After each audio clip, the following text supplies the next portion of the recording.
Making your first $1,000 online can be so much more simple when you break it down into actual, reasonable, manageable steps. Of course, finding and sticking with something that is doable for you right now in this moment. So let's start off with what path should you take in trying to create digital income and make your first $1,000 online. I'm gonna give you two main pathways depending on what type of a person you are. Number one, when you're maybe rather more of an introverted person and you don't want to work with other people, you want to do things alone, then creating digital products and selling them on a marketplace where you don't have to drive your own traffic and you don't have to create content yourself to bring people in, and you don't have to actually work with people on one-on-one, then creating and selling digital products on Etsy might be a good fit for you.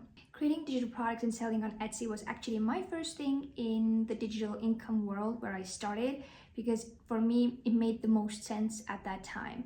I didn't have much time, I didn't have that much energy to work with people, because at that time I was working a lot with people, and I felt like I can focus more on the creation process and I don't have to figure all of the other things out as a beginner, like marketing my shop, finding my own traffic, building my own website. And it is a marketplace where people already come in with the intention to buy something. So when you set yourself, your shop, and your digital products up for success, and you do the work in knowing actually what people are searching for, you will do pretty well on Etsy, and it gives you a pretty good starting point. It gave me a lot of confidence and courage that I could make this work in this digital income space. But maybe if you would like to work more with people and you are rather more of an extroverted person, then I would say you will have two pretty good options to start off with. If you want to work with people more one-on-one and you do not want to post on social media maybe and start creating content right away, you can start doing freelancing and use the skill sets that you have already right now today. Maybe you are good at copywriting and writing in general. Maybe you're good with taking pictures, designing. Maybe you would love to manage social media. And don't worry, all of those skills are learnable as well. So then freelancing might be a pretty good fit for you. But where to even find freelancing clients, maybe if you haven't done it before, you should start putting together a portfolio, even a mock portfolio, in a sense that if you do not have any clients or work to show, let's say you love designing, but you do not have a portfolio to pitch to clients to get your freelance clients, do yourself a portfolio. Do it on Canva. Do some mock projects that will display your skill sets, and the more time goes by, you can build that up.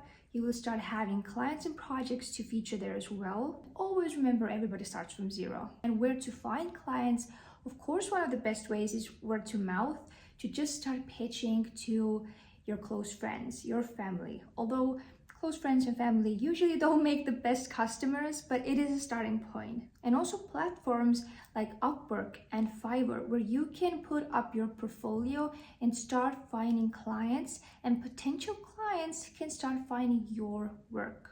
And the second way to start as a more of an extroverted person, you can start creating content on social media.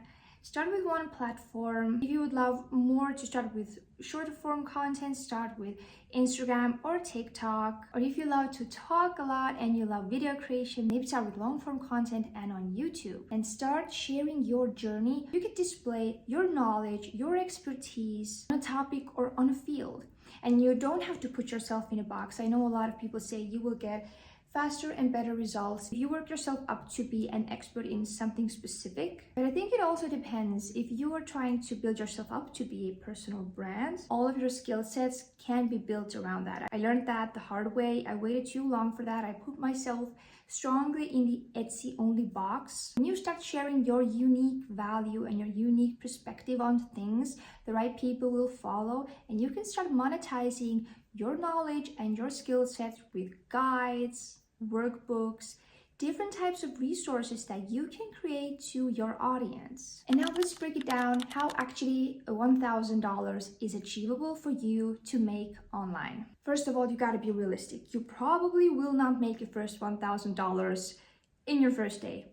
maybe not even in your first week, maybe not even in your first month. So be realistic, because if you haven't done anything before, you cannot expect instant results. Try breaking down that 1,000 mark into smaller bits. First of all, how much time do you want to realistically give yourself to achieve that?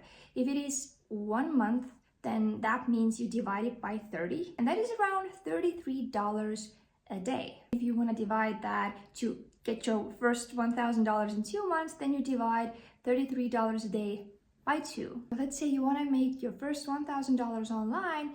That means, for example, selling a $10 product 100 times. That could mean getting 2 freelance projects for $250 each. That is already $500. And then your $500 left, for example, selling a digital product that sells $25, selling that 20 times. So first of all, pick your path. If you want to sell digital products, if you want to sell them on a marketplace, if you want to find freelance clients, if you want to utilize and use social media, and then divide that 1,000 into manageable, actionable steps. Not trying to get $1,000 out of the blue. Keep in mind, your first 1,000 is probably gonna be the hardest thing you're gonna do. After that, it's I don't want to say easier, but in a sense easier, because you will see that people actually want to buy from you, that people actually want to work with you, that people actually want to support you. That will give you the confidence. That will start to push that snowball into you wanting to get better, be more out there, create more, produce more, and be better every single day with your products, with your services. But do pick something that is the most doable for you right now. So if you feel you cannot put out different digital products on Etsy, and maybe you cannot focus on content creation right now, maybe you could start working on your freelancing portfolio. But pick something that is doable for you right now, and you can venture out from there. I started from Etsy as well, but I'm not doing Etsy anymore. I do Etsy, I do freelancing, I do content creation, but it only started when I started stacking my skill sets and stacking my confidence in it, one thing at a time. And now I don't have to put myself in a box. I can choose where I want to push my energy and focus more onto. So I hope this video gave you some ideas on where to start, and if you want to take something with you from this video, just make your goal actually approachable, make it into smaller steps, and you will see that you will get there so much faster. And if you liked this video, please give it a like, hit that subscribe button so that we could see in the next video and talk more about how to make money online, side hustles, digital products, and so much more. Bye!